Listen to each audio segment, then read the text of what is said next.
Ya estamos de regreso aquí en Los Periodistas y le agradezco a Dulce María Sauri que me acompañe en esta tarde. Siempre es un gusto tenerla aquí en Los Periodistas. Gracias.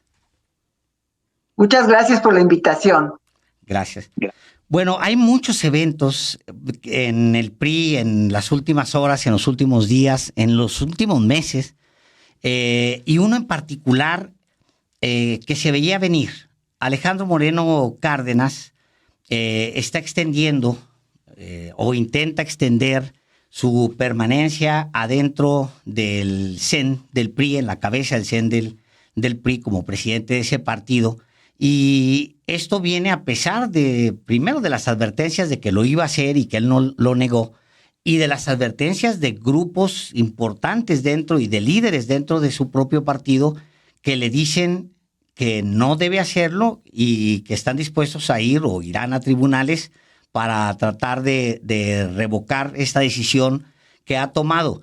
Siendo muy honestas, como usted suele serlo aquí en este programa, ¿usted ve la posibilidad de evitar este albazo de Alejandro Moreno Cárdenas? A ver, primero déjeme señalar algo, Alejandro. Sí. Me parece que es importante que el PRI recupere su institucionalidad. Yo le digo que el PRI vaya por su segundo apellido, el primero revolucionario y el segundo institucional. Y lamentablemente, lo que sucedió el 19 de diciembre pasado en la sesión extraordinaria del Consejo Político Nacional viola esa institucionalidad del partido. Y me refiero concretamente no solo a la extensión posible de la duración del periodo de la actual dirigencia nacional, sino en general a un conjunto de reformas a los estatutos.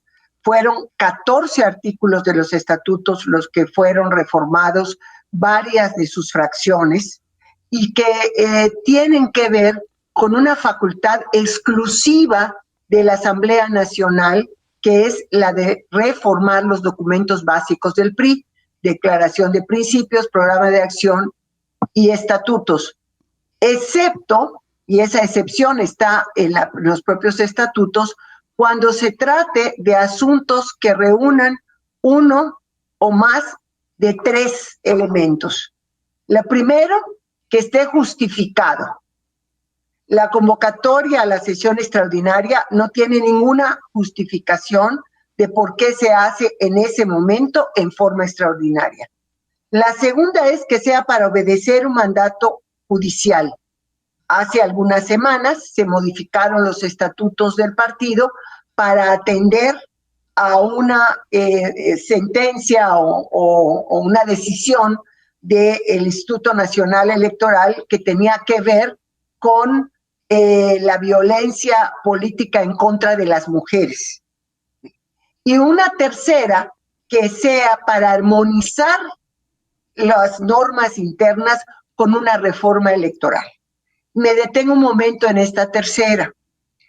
En estos momentos está en proceso una reforma electoral producto de la iniciativa que presentó el presidente Andrés Manuel López Obrador. Este, coloquialmente llamado el Plan B, ha sido denunciado sistemáticamente por el PRI y otros partidos en la oposición, que incluso han anunciado que una vez que culmine su proceso legislativo en el Senado de la República, habrán de presentar acciones de inconstitucionalidad, tanto por el lado del partido como de los grupos parlamentarios en la Cámara de Diputados y de Senadores. Entonces, Alejandro, es abiertamente contradictoria con esta posición el hecho de que se anticipe el PRI a adecuar sus estatutos a la reforma electoral que está en ciernes.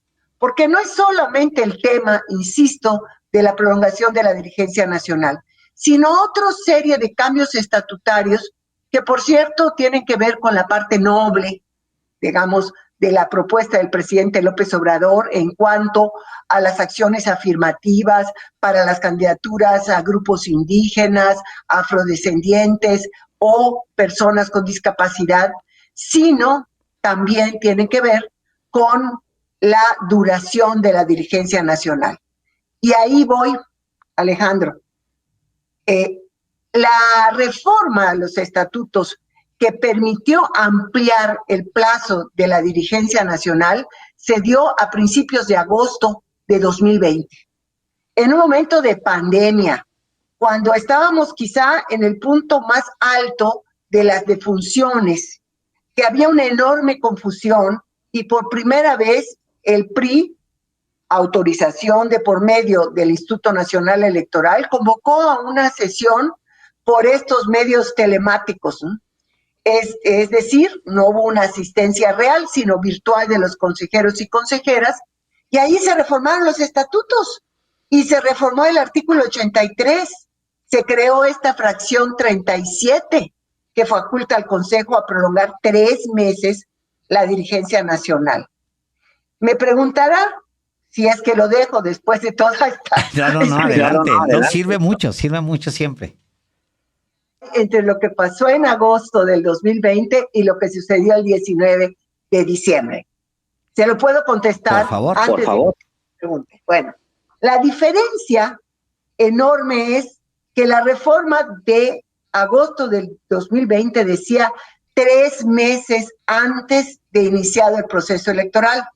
Y como el proceso electoral vigente inicia el 1 de septiembre del año próximo, de 2023, y la dirigencia nacional concluye el 19 de agosto de 2023, entonces 3 meses antes entraba perfectamente en el supuesto para poderse prolongar, y si se prolongaba, ya entraba en el periodo de organización de las elecciones, que hay veda para cualquier cambio, y se iba, vamos a decir, hasta septiembre de 2024, que es cuando concluye el proceso electoral de 2023-2024.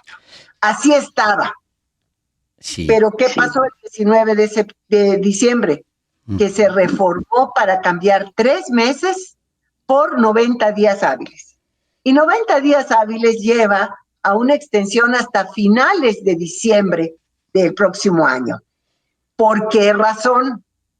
La reforma electoral del presidente López Obrador, esa que el PRI ha denunciado ardientemente estar en contra, tiene la previsión de que el proceso electoral inicie la 3ª semana de noviembre. Entonces, la cobija de los 3 meses ya no le ajustaba a la dirigencia nacional. Por eso los 90 días hábiles. Es decir, Alejandro Moreno está considerando pues que primero, yo creo que no impugnar el plan B para beneficiarse de él, porque pues obviamente si está haciendo esta modificación para alargar un periodo y acogerse al plan B o utilizar el plan B a su favor, pues obviamente no está considerando tumbarle esa tremenda reforma que es un paso atrás del dictador López. A ver, mire, su tocayo, por cierto, creo déjeme escoger a mis tocayos, espéreme. En dejar de impugnar por la vía de la acción de inconstitucionalidad de la reforma como un todo. Lo que nos muestra esta reforma a los estatutos del PRI es una actitud preventiva. Es decir, ¿y qué tal si pasa? ¿O qué tal si pasa en la parte que corresponde a los plazos de la organización de la elección? Porque como sabemos, una acción de inconstitucionalidad no solamente puede afectar al conjunto de las disposiciones modificadas, que son tres leyes y una nueva ley, sino a partes de ella. Entonces yo lo siento o lo preveo como una acción preventiva, a la defensiva, porque ¿qué tal si pasa? Pero lo que sí a mí me deja muy claro es que si alguna duda ingenua de mí tenía de que había intención de la dirigencia nacional, y aquí quiero decir presidenta y secretaria general, es correcto, es de prolongar su mandato, pues esta reforma estatutaria me la despejó. Porque ese es el tema también aquí, Dulce María, que no solamente por las fotos que él divulga desde hace mucho tiempo, donde aparece su nombre grandote, casi en una campaña política, obviamente el INE nunca lo va a notar porque ese tipo de cosas no las nota el INE, pero pues él se ve muy rodeado de gente. Ahí está Rubén Moreira con él. Ahí está pues la esposa de Rubén Moreira, que es la secretaria general, Carolina Villano, también junto con él. Es decir, él no podría aventarse a algo tan poderoso dentro de un partido que sí efectivamente tiene ese sello de la institucionalidad, sin tener al interior fuerzas importantes y líderes, no solamente la gente que hace, pues sí, que lo acompaña en sus fotos y demás, sino a líderes para hacer un cambio de esta naturaleza, Dulce María. A ver, yo no dudo en ningún momento, Alejandro, de que el presidente del Comité Ejecutivo Nacional, la secretaria general del Comité Ejecutivo Nacional, tengan el control del aparato partidista. O sea, a mí me queda muy claro. Es más, si la renovación se da en tiempo, es decir, al 19 de agosto del año próximo, es altamente probable que la dirigencia que lo sustituya sea una dirigencia muy cercana, afín a la actual dirigencia nacional. O sea, hay esa fuerza política para poderlo realizar. Sin embargo, lo que no tiene la dirigencia nacional es al Estado de Derecho y la normatividad, es decir, aquellos elementos que conforman la institucionalidad de un partido político, en este caso del PRI, de su lado. Porque una sesión de Consejo Nacional para modificar estatutos que no reúna los 3 requisitos que permiten tocar a los estatutos al Consejo Nacional es abiertamente contraria a nuestras normas internas. Podrá tener a todos los consejeros, a todas las consejeras que dice que votaron por unanimidad en la sesión del 19. En la del 20 de los consejos políticos estatales, yo puedo decir por el de Yucatán, al que asistí presencialmente, hubo 20 votos en contra de 73 consejeras y consejeros. Y entiendo que en el estado de Guerrero, el Consejo Estatal se manifestó en contra de aprobar la reforma estatutaria que se realizó en el Consejo Nacional el día anterior. Pero aquí no se trata de cuántos tienes, sino qué dice la ley, qué dice la norma interna que nos dimos las y los priistas. ¿La estás respetando o no la estás respetando? Por esa razón decidí interponer un recurso de impugnación ante el órgano partidista responsable de este tipo de cuestiones, que es la Comisión Nacional de Justicia Partidaria. Es el primer paso, antes de ir al Tribunal Electoral del Poder Judicial de la Federación y eventualmente también controvertir la reforma si es que el Instituto Nacional Electoral, su Consejo General, la aprueba. Los gobernadores siempre han sido muy poderosos dentro del PRI. Es decir, los gobernadores en el pasado, es más, en el pasado inmediato, de ahí salió un candidato a la presidencia y además un candidato bastante malito, pero al final ganador, que es Enrique Peña Nieto. ¿Qué rol están jugando ahora Riquelme y qué rol está jugando Del Mazo en esto? Porque son clave ambos para el futuro, no solamente del partido, sino de esta misma dirigencia. A ver, veamos una cuestión, Alejandro. No hay nada más importante para el PRI en estos momentos que culminar la construcción de la coalición electoral para los procesos del Estado de México y Coahuila.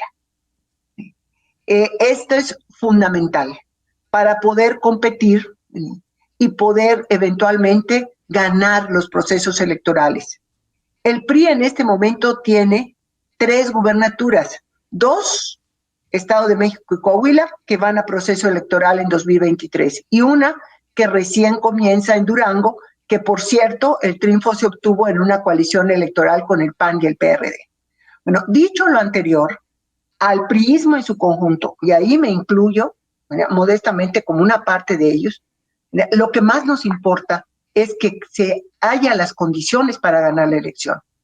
Sin embargo, la vida interna del partido no puede quedar supeditada a este propósito enorme, sobre todo cuando vemos que la dirigencia nacional de alguna manera abusa de esa condición para tratar de inmovilizar a aquellas personas, a aquellos priistas que no estamos de acuerdo con la prolongación de la dirigencia nacional y sobre todo con la usurpación de una función que es de la Asamblea Nacional por parte del Consejo Político Nacional. Reformar estatutos es atribución de la Asamblea Nacional y solo por excepción lo puede hacer el Consejo Político Nacional. ¿Quiénes respaldan a Alejandro Moreno? Se me hace muy difícil, aunque tiene sus habilidades él, es un hombre hábil, también está muy desgastado. Incluso en su relación con el PAN y con el PRD está muy, muy desgastado. Él en lo personal difícilmente va a construir algo si no entran otros a negociar con estos partidos por lo que ya conocemos, por lo que sucedió apenas en esta misma legislatura, en la Cámara de Diputados, en el Senado. ¿Quién respalda a Alejandro Moreno, Dulce María, para poderse apropiar del partido y de verdad tenerlo a su disposición para incluso temas personales como su defensa legal? A ver, mira, la primera defensa del presidente del Comité Ejecutivo Nacional, de la secretaria general, tiene que ver con la misma institucionalidad. Ellos fueron electos por 4 años que vencen el 19 de agosto de 2023. Esa es la primera línea. Por eso, cuando se suscitaron los hechos de julio de este año, yo una y otra vez señalé que solamente un acto de voluntad personal podría separarlos de su cargo antes de esa fecha. Ese acto de voluntad no se dio. Por lo tanto, la función primordial de la dirigencia nacional en este periodo es organizar apropiadamente la participación en las elecciones del próximo año. Dicho esto, también señalar lo que es al mismo tiempo una virtud y un vicio en el PRI, que es la profunda disciplina interna para que los liderazgos, o más bien las dirigencias, porque los liderazgos tienen otro tipo de ingredientes que algunas veces están ausentes, ¿no? Pero las dirigencias se respetan en sus decisiones. Esa cultura de cuestionar la actuación de las dirigencias es una cultura que apenas se está construyendo en el PRI. Ojalá tengamos tiempo de que se desarrolle antes de que el PRI se descarrile. Pero el hecho es que esa fuerza de la disciplina es también el vicio que adolece. ¿Usted ve ese riesgo inminente y cercano, el de que el PRI termine por desmoronarse, Dulce María? Lo veo como un riesgo. Cercano sí, pero inminente va a depender de lo que suceda en el primer semestre del año próximo. Yo considero que hay todos los elementos para que la coalición electoral compita exitosamente en las elecciones de Coahuila y el Estado de México. Considero también que van a ser elecciones altamente disputadas, pero que una vez que pase el 4 de junio, una vez que se haya realizado el proceso electoral, vamos a pensarlo en términos de baraja, Alejandro. Se va a abrir una baraja nueva. ¿Qué trae esa baraja? Si la baraja trae triunfos, va a haber nuevos actores políticos que se sienten a la mesa. La candidata triunfadora en el Estado de México, el candidato triunfador en Coahuila, un priismo y una coalición electoral con ánimos renovados hacia el 2024. ¿Y si pierden? La decisión no favorece a la coalición, también se abre otra baraja. Esa baraja va a llevar a revisar la pertinencia de las coaliciones electorales hacia el 2024, dónde, cómo, bajo qué circunstancias. Es decir, hay otro escenario también. Este mismo verano, Dulce María, esas barajas se abrieron porque hubo resultados y no fueron los mejores. pero pues no sirvió de nada porque ni siquiera la dirigencia volteó a ver a la baraja, ni una ni a otra, simplemente se siguió con su proyecto hasta el día de hoy. Pero yo no coincido, Alejandro, que todo haya sido negativo en el 2022. A ver, deme cosas positivas. 4 de los 6 estados que disputaron gubernaturas, en 2 de ellos, Aguascalientes y Durango, haya triunfado la coalición electoral, no es el óptimo resultado, pero no es mal resultado y probó que pueden ser eficaces. En el caso de Aguascalientes, la propuesta de la gubernatura la hizo Acción Nacional, gobernador del PAN, gobernadora electa del PAN. En el caso de Durango, la propuesta la hizo el PRI, aunque el gobierno del estado lo tenía Acción Nacional, ganó la coalición con el PRI a la cabeza. O sea, se dieron los dos supuestos y funcionaron bien. ¿Por qué 2023 es distinto a 2022? En primer término, por la inminencia de la elección de 2024. O sea, son elecciones a partir de las cuales es una especie de continuum político electoral que se prolongará hasta septiembre de 2024. O sea, estamos hablando de 14 meses. Segunda cuestión, porque está el plazo de conclusión de la dirigencia nacional para el 19 de agosto del año próximo. Y tercero, porque de esa elección pueden surgir nuevos actores, nueva actora política, que al menos al interior del Comité Ejecutivo Nacional del PRI o del PRI en su conjunto, tendrán voz, y créame que voz muy fuerte. Porque son una diáspora poderosa, o sea, la diáspora priista, por llamarlo de alguna manera, pues no es una diáspora menor. Está Osorio Chong, está Claudia Ruiz Massieu, está usted misma, Pedro Joaquín Caldwell. Es decir, sí hay una diáspora con peso que evidentemente no ha sido suficiente para acelerar una decisión en esa cúpula. Pero déjeme decirle también otra precisión. La diáspora es cuando te vas. Nosotros no nos fuimos, aquí estamos. Bueno, no. Nosotros, no. Y lo digo por mí. No cuando te vas, pero sí cuando te van. Digo, al final. Eso se llama expulsar. Y yo espero que el PRI, como institución, resista las tentaciones de la expulsión. Déjeme decirle una cosa. El momento más complicado de la vida interna del PRI se dio en marzo de 1987 con la corriente democrática. Cuauhtémoc Cárdenas, Porfirio Muñoz Ledo y Ifigenia Martínez. La Asamblea Nacional de marzo de ese año fue una asamblea sumamente tensa. Sin embargo, y a pesar de las circunstancias, el PRI nunca expulsó a los 3 más importantes personajes, ni a ninguno de los que participaron. Ellos decidieron marcharse. Entonces, ahora, en las circunstancias que tenemos, nosotros que lo que estamos simplemente señalando, hablo en general, pero quisiera particularizarlo en mi persona, es que se recupere la vida institucional del PRI. No queremos ir a ningún lado. Al contrario, queremos permanecer en un partido fuerte, que lo es cuando es oposición, siempre y cuando se respeta la vida institucional del partido.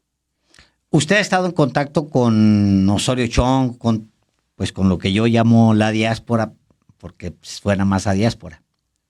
¿Usted ha estado en contacto con ellos? Cada vez que dice diáspora me imagino lo que le pasó al pueblo judío y digo no. Digamos que con las voces disidentes, como que suena también así, disidente y diáspora suenan más o menos igual. Sí. Sí. Es un contacto muy eventual. Hay 3 recursos presentados. Uno por la senadora Ruiz Massieu con el senador Osorio Chong, otro recurso Pedro Joaquín Caldwell y otro recurso yo. 3 expresidentes del Comité Ejecutivo Nacional con distintas argumentaciones. Entonces, ¿esto no lo conversaron? ¿Previamente no conversaron o después de que presentaron estos recursos no lo platicaron entre ustedes? Mire, realmente fue un mensaje de WhatsApp, presenté mi recurso, oye, pues qué bien, esperamos los tiempos de las respuestas y hasta allá. O sea, lo que quiero decir es que no hay, ahora que estamos en tiempos de confabulaciones, ninguna estrategia para afectar al partido. No hay cosa más lejana que nuestra pretensión o mi pretensión de afectar al PRI. Incluso he llegado a utilizar la figura que es muy común cuando se gestionan documentos diplomáticos del encorchetado. Encorchetemos el tema de las reformas estatutarias y de la prolongación de la dirigencia nacional y pongámonos a trabajar con todo para ganar las elecciones del año próximo. ¿Quién debería tomar las riendas del partido después de Alejandro Moreno para garantizar, pues, al menos que haya un equilibrio de fuerzas y que recupere la unidad de su partido? Mira, yo creo que el proceso en sí mismo puede garantizar una razonable unidad para enfrentar el 2024. Esta es una dirigencia que se ha caracterizado por la centralización en los procesos de toma de decisión del partido, por la concentración de facultades en la presidencia del Comité Ejecutivo Nacional, cuando lo que nos permitió sobrevivir como oposición cuando perdimos la presidencia de la República en el 2000, y aquí le hablo con conocimiento de causa, fue justamente lo contrario. Fue descentralizar facultades, sumar a las voces, hacer ejercicios continuos de respeto y de tolerancia, aún a las voces más críticas, para poder construir una estrategia que nos permitiera enfrentar a los adversarios políticos. Eso es lo que yo quisiera, un proceso que pudiera reflejarse en una dirigencia incluyente, una dirigencia que respete a las partes, ¿verdad? Y, desde luego, que permita mejores condiciones para la coalición electoral hacia el 2024. Una última pregunta, Dulce María, y siempre agradecido por su tiempo. ¿Usted cómo nombraría, sin encorchetar, cómo llamaría, cómo revelaría o resumiría el periodo de Alejandro Moreno al frente de la presidencia del PRI? Pues tal vez podría yo caracterizarlo por un periodo defensivo, es decir, tratar de defender lo que queda de la fuerza territorial del PRI, de la fuerza de la representación en las cámaras, aislándolo, concentrándolo, pero el aislamiento y la concentración sofoca. Entonces, hemos vivido 3 años, más de 3 años, de sofocamiento institucional en el PRI. Y eso no conduce a cosa buena. Bueno. Le agradezco mucho su tiempo. Gracias por estar aquí en Los Periodistas. Hasta luego. Buenas tardes. Buenas tardes.